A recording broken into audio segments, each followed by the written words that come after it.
So, Graham, thank you so much for making time to meet with me this morning for our collective benefit on our political theology course. You are the author of this fantastic new book, Holy Anarchy, which is what we're going to be talking about for the next sort of 20, 25 minutes or so. And I'm really grateful for you allowing me to sort of interrogate you a bit and for us to draw out some of the material that's in the book. So I wonder if you could just start by telling us, why did you write the book? Why were you motivated to write it? And who do you want to read it? Who's the audience for it? Thanks. Yeah, it's great to be with you. The term Holy Anarchy comes from Andrew Shanks. It's a term that he uses for the kingdom of God, and I've enjoyed working with the ideas of Andrew for a few years. He helped me when I was doing my PhD, and his ideas have stayed with me. And I teach a module actually about his ideas at college. So, and what I find helpful about his approach is that it holds together a number of different strands. One is to do with political interests, one is to do with interreligious interests, and one is to do with a self-critical understanding of the church. So those three different things come together, and Holy Anarchy and the alternative approach to the kingdom of God has grabbed me both poetically and politically. So I thought it was worth exploring it in a book. Great. So can I push you a bit on? Oh, sorry, go on. Yes. Yeah. Yeah, so I think it's for theology students, but I think it's also for practitioners, those engaged in all sorts of different things, potentially in ministry, but also perhaps beyond official ministry as such, because it has a number of different sorts of cold faces in mind of anti-domination sort of work, whether it's economic inequality or racism. Or interreligious engagement. So there's a whole range of different sorts of practitioners who I think might be interested in it. And I think also people who've had to walk away from the church might find something in this as well. Yeah, great. So can I push a bit on the language of anarchy? So you obviously, the whole book is absolutely foregrounding this idea of holy anarchy.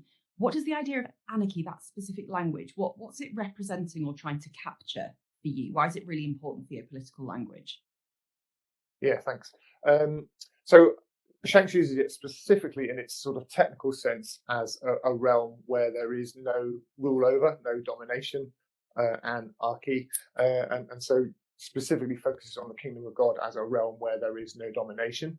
I think I use it in that way, but I think I also use it in the way that it's popularly connected with the issues of chaos and how chaos is understood negatively, but I kind of want to rehabilitate chaos in line with some thinkers like Catherine Keller and others, and say that actually, so anarchy is not only a realm where dynamics of domination are subverted, a realm where power dynamics of those over us are dismantled, but also a realm where the boundaries are messed with, where there's a sort of presumption of insider and outsider, civilized and uncivilized are played with as well.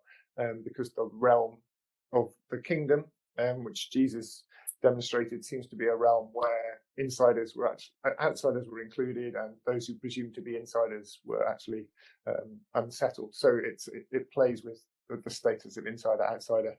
And I think there's also a third way in which anarchy is quite a helpful term, because not least because it's contested and it's problematic, and people aren't quite sure how to hold it, that it plays in the sort of ambiguous spaces. And I think that's sort of where church should be, and it's where the kingdom invites us to be, in the cracks, in the places of in betweenness. It can't quite be held. It's not orderly. It's disruptive.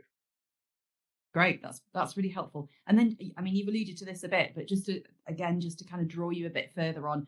So what's the language? We've talked about what it's seeking to capture and represent. What's it seeking to oppose? So what's it against, or what's it resisting? Structures of domination or structures of dominion, but also the language of empire, I think, is really helpful here. And not simply each individual geopolitical empire, British Empire, Roman Empire, etc., but also sort of a more theological judgment on the systems, the domination system, as Wink calls it, or kyriarchy, as Schuster Firenze calls it. So realms where there are lording over, and where there are patterns and habits and structures that colonize our minds and that colonize our social practices. So wherever there are things that are held in place as the presumed way things should be, and sort of conditioned within us for us to believe that there are no alternatives. This is how they should be. So Holy Anarchy pushes against those sort of presumptions and those power dynamics. So Empire, I think, is quite a helpful way of capturing some of that. Yeah. And where do you see those things right now? Where are those things most visible to us in our everyday lives at the moment? So the prevailing form of this, I think, is in the predominance of global capitalism and how it affects and colonizes not just things that are purely economic, whatever I mean by purely economic, but also our relationships with one another and our assumptions about how to give value to some things and not to other things, and whether we gain from things and so on. So but these things infiltrate our mind and our relationships and our habits and as well as our structures. And so the gaps between rich and poor and so on. But they also are there in race relations and the legacy of slavery, and they're there in how we treat the earth and our exploitation and dominion over the earth, and in gender relations, sexuality relations, and so on. That there are patterns of domination that patterns of control where we live as though it's taken for granted that some are the norm or the powerful and others are the outsiders or the not normal. Yeah. Well, I mean, just as a slight aside on that, I was struck that in the book if I'm getting this right, you represent liberation theology in the book as a kind of like good in parts response to that world. So, intriguingly, you have they get lots of the diagnosis of this right, but the danger is that they can play into the same structuring, norming relations as lots of other Christian theology that you would have a problem with, so that they play into the heresy, orthodoxy, ordering of the world. And so one of the things that a kind of holy anarchy perspective brings is an accepting of lots of the kind of structures of domination analysis that's there in liberation theology, but a call to liberation theology itself not to collapse sometimes back into just reinstating new versions of heresy, orthodoxy, ordering. Am I reading you right? Yeah, I think that's right. Because although I don't work massively with it in the book, there's also elements of queering going on. And so writers like Anselm Min and so on are also helpful, saying that actually liberation theology needs to build coalitions with all those various liberative movements that challenge the sort of mainstream liberation theology, so that so it's not a single issue thing, but it's a movement. And I think this is something I try to do in Holy Anarchy as well, which is to say that the movement of this kingdom or this anti-kingdom or this Holy Anarchy cuts across the loyalties that we tend to belong to. So we're loyal to this, and we don't see that actually by being purely loyal to this, we miss some things, and we actually need to cut across with others who are committed to other things, but also overlap with us in some ways as well. Yeah. And just actually following up on that, just a couple of things again that just really intrigued me about the book. You use Walter Wink to say, well, what we need to do with these structures of domination is to engage them. This isn't simply about demonizing or othering, even that which we oppose. So there's this distinction between engaging structures of domination as a form of resistance and demonizing them. That's the first part of the question, is talk to us a bit more about the kind of engaging versus demonizing structure. And then the other is, you talk in the book about, a kind of mentality of like given upness or despair, which is there are no alternatives. There is no alternative, or there are no alternatives. And what you want to say from a Holy Anarchy perspective is there are several alternatives. So we need to move our mindset from there are no alternatives to there are several alternatives. There isn't just one alternative. So it's not that singularity. And that takes us into this place of imagining a range of overlapping multiple movements that take form in a moment. And almost our hope is in multiplicity rather than in singularity. Anyway, talk to me about all of that. Yeah. So I find Wink really helpful, I think, on this demonizing idea. That the problem with demonizing the powers is that that means demonizing us as well, and demonizing our neighbors, because we're all entangled in these things. That there's no possibility of an innocent space outside it where we're the goodies and those things over there are the baddies. Instead, we're entangled in them, and so but this still means there are judgments to be made. There are things to distinguish between just and unjust and so on. But you can't just disentangle ourselves and say now we can point the finger squarely in that direction. So actually, it's about that complex process of recognizing our own complicity with things, recognizing that we can't see that on our own as well. We need others to help us see that. We need other movements outside of ourselves to help us see that, and that it's a process. So holy anarchy is never a stable order in itself. It is always a process of continuing disentanglement from those structures. And so I suppose, and it's because of that complexity and that ambiguity and that subtlety and that frustrating sense that it's never quite sorted, that's why it relates very much to what you're saying about multiple ways forward through this. That there's not a sort of single path through the entangled web of injustice and domination. There are many pockets of it that find common connections with each other, but are still different in other ways. So it's building solidarities, and I think solidarity is a really helpful word that Shanks certainly uses, not to say we're the same. It's not a solidarity of sameness. It's not the solidarity of like-mindedness. It's a solidarity of the different.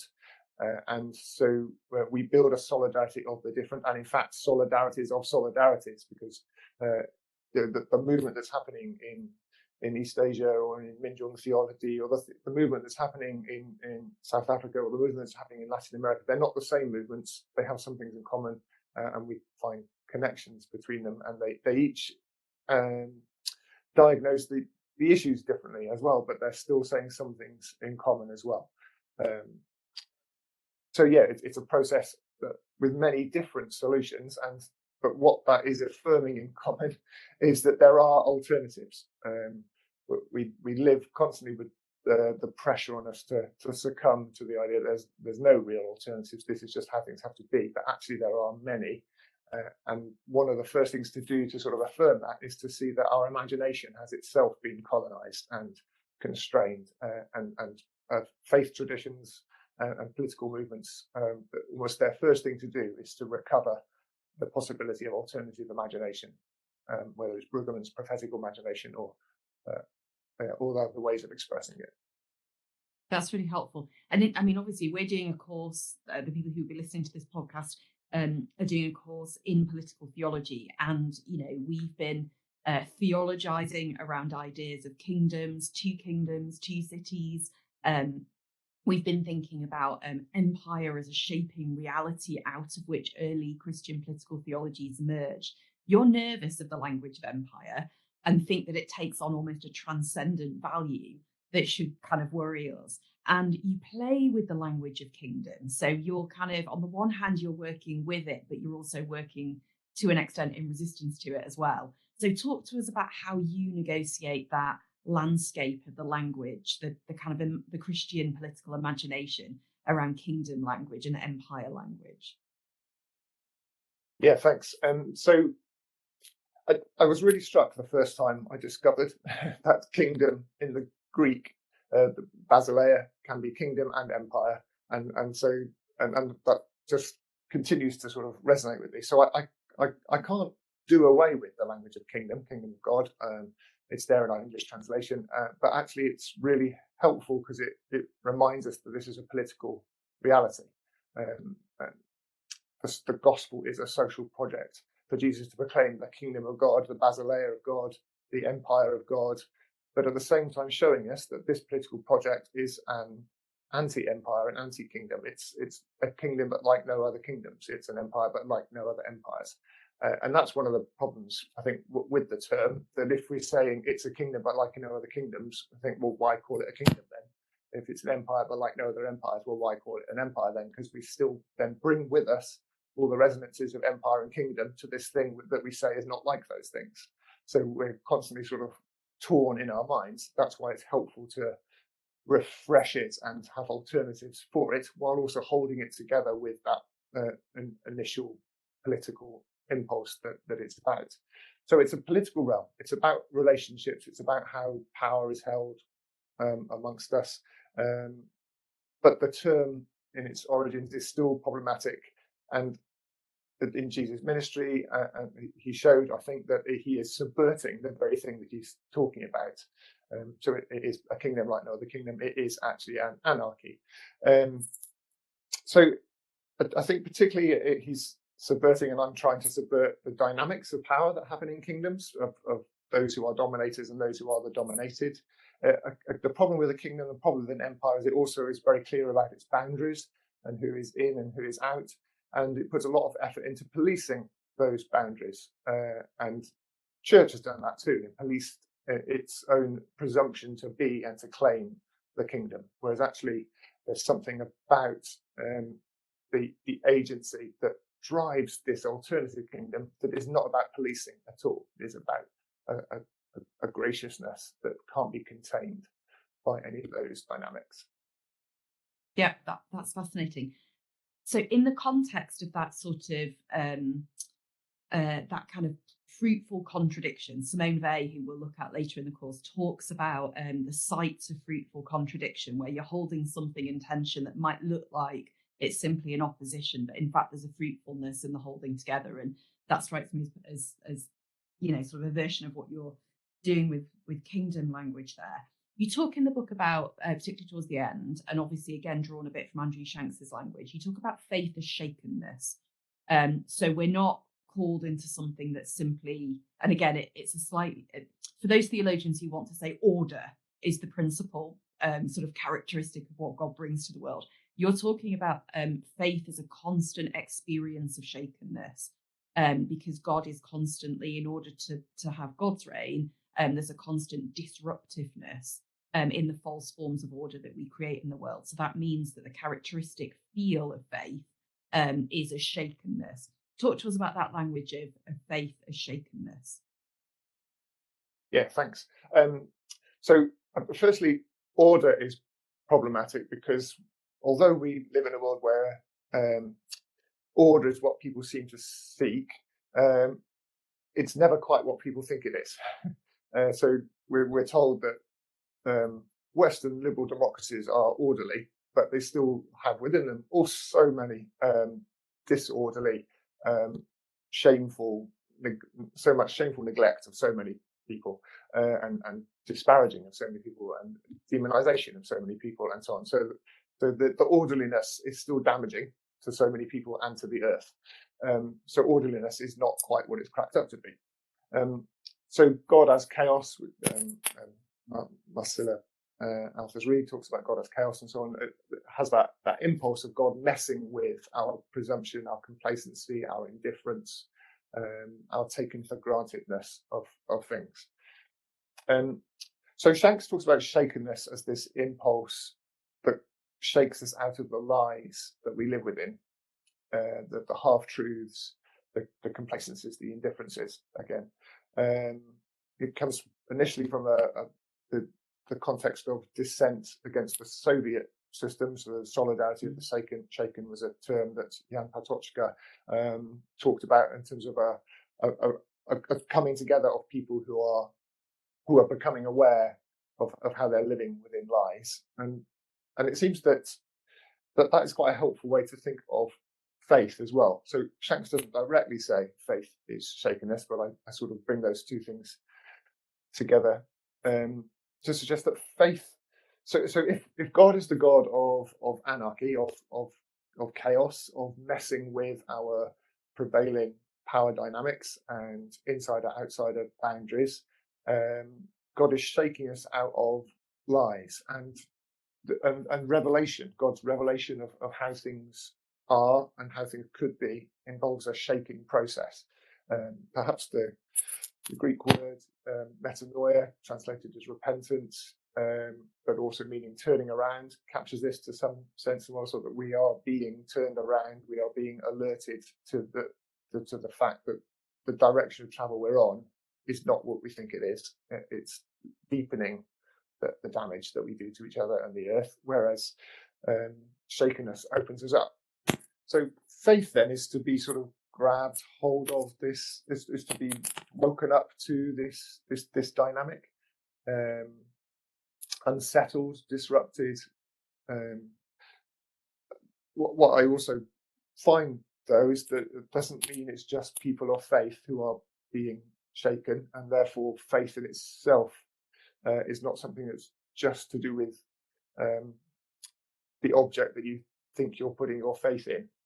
It's also the movement towards what God is working towards, which is this disruption. So all sorts of people can demonstrate faith or faithfulness to holy anarchy, whether or not they have that language for it, whether or not they have theistic frameworks. They can still be people pursuing, alert to the call for holy anarchy, cutting across all sorts of loyalties. Brilliant. So, anything you would want to say to a group of political theologians who are kind of making their way, in the early stages of thinking in political theological terms? What would you want to say to them about the task of doing political theology, of learning the art or the craft of political theology? Oh, wow. I've got so much to learn about it myself, so it's really hard to say. But it is partly about dabbling, I think, in lots of different things, and discovering those different voices that come from unexpected places sometimes, and seeing the connections, but keeping alive this sense of alternatives and dreaming. And one of the strands on what I'm trying to do in this book, and what I'm trying to do in another book that I'm working on now, is actually to develop the childlikeness of this. And although we're told that to be childlike and dreamers is to be naive, actually it needs to be an important part of what it is to do political theology as well. I think to dream dreams, and hear where other people are dreaming dreams, while also wrestling with the fact that some political theology also calls us to take seriously the hopelessness of situations, rather than to romanticize, rather than to sort of cover up. So holding those things together, the hopelessness of many people's situations, and that actually they need their hopelessness to be taken seriously, while also finding cause with those who are dreaming new possibilities. Great, fantastic. And a great contrast to where we were with Thomas Hobbes last week, who was telling us all about the dangers of dreaming dreams in politics. And that's the unraveling and the death of politics, is the attempt to dream dreams and have visions. So brilliant. Graham, thanks so much for taking the time to be with us. And I'm sure lots of people will wish to engage a bit more with your book as a result. So thank you so much. Thanks.